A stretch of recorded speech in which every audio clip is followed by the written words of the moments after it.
दोस्तों नमस्कार। श्रावण महीने में बाबा भोलेनाथ के दर्शन हेतु हम लोग पूरे भारत में ज्योतिर्लिंगों के दर्शन की ओर अग्रसित हैं। तो आज हम लोग चलते हैं महाराष्ट्र में नासिक से लगभग 30 किलोमीटर पश्चिम में अवस्थित बाबा भोलेनाथ के त्र्यंबकेश्वर मंदिर। त्र्यंबकेश्वर मंदिर ब्रह्मगिरी पर्वत के नीचे और गोदावरी नदी के तट पर है।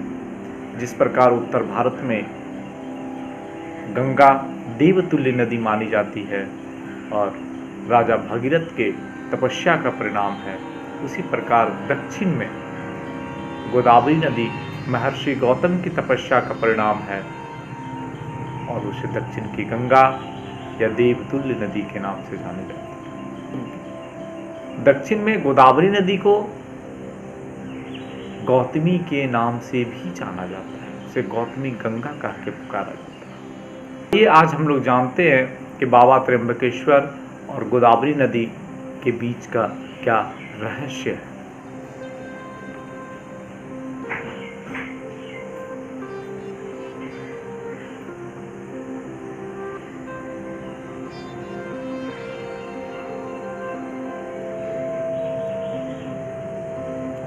बाबा त्र्यंबकेश्वर गोदावरी नदी के उद्गम स्थल पर अवस्थित है, जिसकी महिमा शिव पुराण में मिलती है। ऋषि गौतम और पवित्र गोदावरी नदी की प्रार्थना पर भगवान शिव ने अपना निवास स्थान गौतमी तट पर, गौतमी यानी गोदावरी नदी के तट पर ब्रह्मगिरी पर्वत के नीचे स्वीकार किया था और उस जगह पर त्र्यंबकेश्वर के नाम से प्रसिद्ध हुए थे। बाबा त्र्यंबकेश्वर ज्योतिर्लिंग का प्रत्यक्ष दर्शन स्त्रियों के लिए निषिद्ध है, इसलिए स्त्रियां सिर्फ उनका मुकुट दर्शन करती है और मंदिर के अंदर द्विज को छोड़कर किसी को अंदर जाने का अनुमति नहीं है। तो जितने भी लोग दर्शन करने जाते हैं वो बाहर से ही दर्शन करके बाबा त्र्यंबकेश्वर का आशीर्वाद लेते हैं। तो आइए हम जानते हैं कि शिव पुराण के अनुसार गोदावरी नदी और भगवान शिव त्र्यंबकेश्वर के बीच का क्या पौराणिक महत्व है और पौराणिक कथाएं हैं। महाशिव पुराण के कोटि रुद्र संहिता में महर्षि गौतम की पत्नी अहल्या और बाबा त्र्यंबकेश्वर के बीच की जो एक वर्णन किया गया है, उसके कुछ अंश हम लोग यहाँ पे चर्चा करते हैं। गौतम महर्षि बहुत ही प्रसिद्ध ऋषि अपने समय के थे और उनकी धर्म पत्नी अहल्या दोनों ब्रह्मगिरी पर्वत पर निवास करते थे। ब्रह्मगिरी पर्वत पर निवास और तपस्या करने के दौरान ही बहुत बड़ा अकाल पड़ा था और लगभग 100 वर्षों तक वर्षा नहीं हुई। उस समय सारे ऋषि मुनि जीव जंतु हाहाकार करने लगे थे और बहुत ही समस्या थे, परेशान होने लगे थे। वर्षा नहीं होने के कारण खेती, जल, पानी सब सूख गया था। इस परिस्थिति को देखते हुए महर्षि गौतम ने वरुण देव का तपस्या किया था। महर्षि गौतम के तपस्या से वरुण देव खुश हुए, तो महर्षि गौतम ने वरुण देव से प्रार्थना की कि भगवान, पृथ्वीवासियों की दशा व्याकुल हो चली है, इनके निदान हेतु कुछ उपाय करें, आप जल की वर्षा करें। वरुण देव का कहना था कि भगवान, मैं नियम के विरुद्ध कुछ नहीं कर सकता, नियमानुसार वर्षा नहीं करने की अनुमति है, इस कारण से अकाल पड़ा हुआ। परंतु गौतम ऋषि के बार बार आग्रह करने पर वरुण देव ने गौतम ऋषि को कहा कि आप हमसे कुछ अक्षय जल ले लें, जो कभी समाप्त ही नहीं होगा, क्योंकि मैं वर्षा नहीं करा सकता, ये हमारे नियम के विरुद्ध है अभी। तो गौतम ऋषि ने अपने हाथों से एक छोटा सा गड्ढा बनाया और वरुण देव ने उस गड्ढे को अक्षय जल से भर दिया। और वरुण देव को कहा गया कि वरुण देव ने गौतम ऋषि को कहा कि आप इस जल को जितना अधिक चाहे प्रयोग करिए, उपयोग करिए, ये जल कभी खत्म नहीं होगा। गौतम ऋषि ने वरुण देव को प्रणाम करके अनुमति मांगी। फिर ब्रह्मगिरी पर्वत के आसपास के बहुत सारे जगह में गौतम ऋषि ने सारे ऋषि मुनियों के साथ मिलकर बहुत सारे अन्न की खेती की, धान, जौ, गेहूं की खेती की। वृक्ष, पेड़, जंगल लहलहा उठे। इन सब चीज को देखते हुए आसपास के एरिया के जितने भी ऋषि मुनि या रहने वाले मनुष्य जन थे, वो भी ब्रह्मगिरी पर्वत के आसपास ही रहने लगे और उस अक्षय जल का प्रयोग करने लगे, जिससे पुनः खुशियां लहलहा उठी। और इस प्रकार से गौतम ऋषि की ख्याति दिन प्रतिदिन बढ़ गई। तो गौतम ऋषि को ख्याति को देखते हुए बाकी ब्राह्मण और ऋषियों की जो पत्नियां थीं, उन्हें थोड़ी सी जलन होने लगी। वो गौतम ऋषि को अपमानित करने का रास्ता देखने लगे। इसके लिए उन पत्नियों ने गणेश जी का आह्वान किया, गणेश जी की आराधना की और गणेश जी से उन लोगों ने उपाय पूछा। गणेश जी बोले कि महर्षि गौतम बहुत ही श्रेष्ठ हैं, मुनियों में श्रेष्ठ हैं, उनको अपमानित नहीं किया जा सकता। परंतु ऋषि पत्नियां अड़ी रहीं अपनी जिद पे, तो श्री गणेश जी को झुकना पड़ा। उन्होंने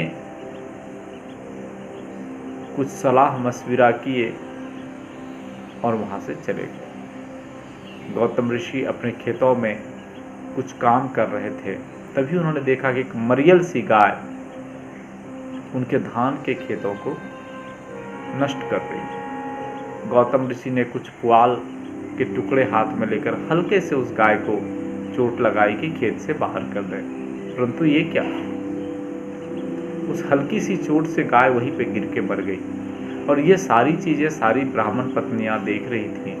तो उन ऋषि पत्नियों ने जब ये चीज देखा तो आके शोर मचाने लगी कि गौतम ऋषि ने गाय हत्या कर दी और इनके ऊपर गाय हत्या का पाप लग गया। सारे ऋषि और ब्राह्मण भी आ पहुंचे।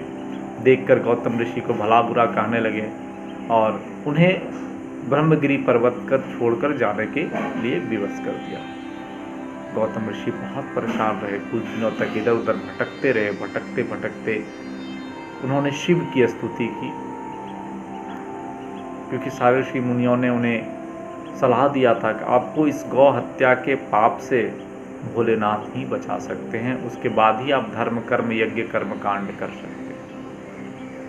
तो गौतम ऋषि ने भगवान शिव की तपस्या की। भगवान शिव की तपस्या उन्होंने पार्थिव शिवलिंग बनाकर उसी ब्रह्मगिरी तट पर की। तो भगवान शिव प्रसन्न हुए, उन्होंने गौतम ऋषि को दर्शन दिया। गौतम ऋषि ने उनसे गौ हत्या के पाप का निवारण हेतु वरदान मांगा। शिव बोले, गौतम तुम पहले से ही निष्पाप हो, आपके ऊपर ये लांछन लगाया गया है और इसमें गणेश की भी सहभागिता है।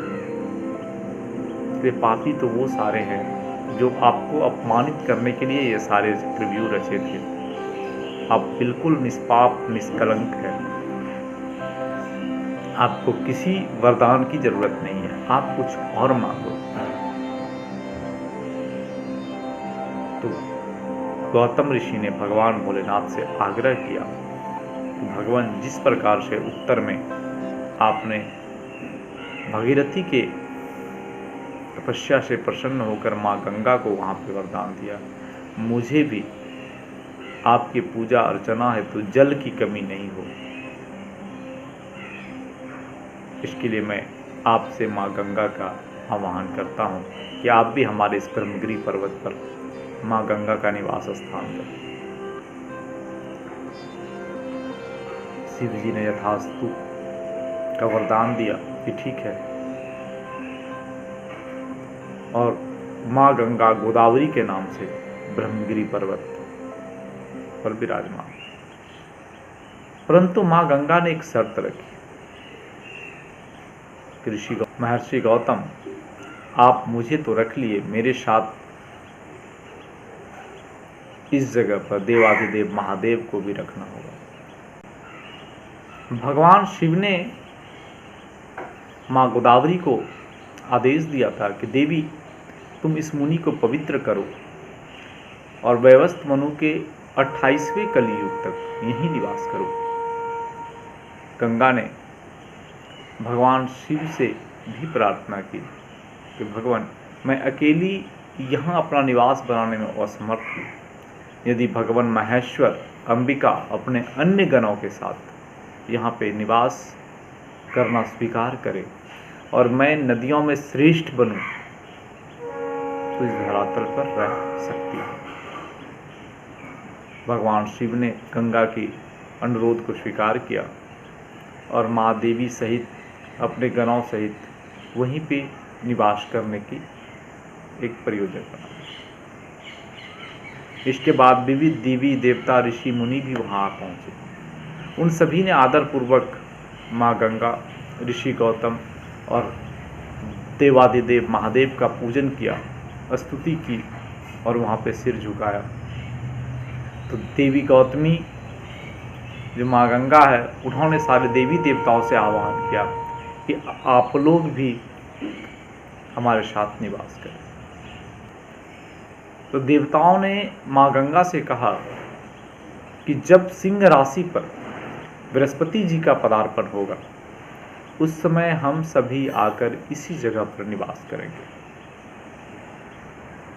और हर वर्ष देश में लगने वाले प्रसिद्ध 4 महाकुंभ में एक महाकुंभ त्र्यंबकेश्वर में लगता है। वह प्रत्येक 12वें वर्ष जब सिंह राशि का बृहस्पति पर पदार्पण होता है और सूर्य नारायण भी सिंह राशि पर स्थित होते हैं, तब यह महाकुंभ स्नान मेला आदि धार्मिक महाकृत्य होते हैं। क्योंकि शिव पुराण के अनुसार उस समय सारे देवी देवताओं का वास उसी ब्रह्मगिरि पर्वत के नीचे त्र्यंबकेश्वर में गौतमी तट पर रहता है। तो बाबा त्र्यंबकेश्वर के ध्यान अर्चन पूजन करने से गौ हत्या पाप सहित जितने भी प्रकार के पाप मनुष्यों ने किए हैं उससे मुक्त होते हैं, ऐसा शिव पुराण में कहा गया। तो दोस्तों, शायद आपको अच्छी लगी होगी हमारी ये ज्योतिर्लिंग सीरीज। अगर अच्छा लगा है तो हमारे फेसबुक पेज को लाइक फॉलो करना नहीं भूलिएगा और यूट्यूब चैनल को सब्सक्राइब जरूर करिएगा। हम इसी प्रकार से आपको सनातन धर्म से जुड़ी हुई छोटी छोटी कहानियाँ और बहुत सारी मोटिवेशनल एकेडमिक कॉम्पिटिटिव चीज़ें देते रहेंगे।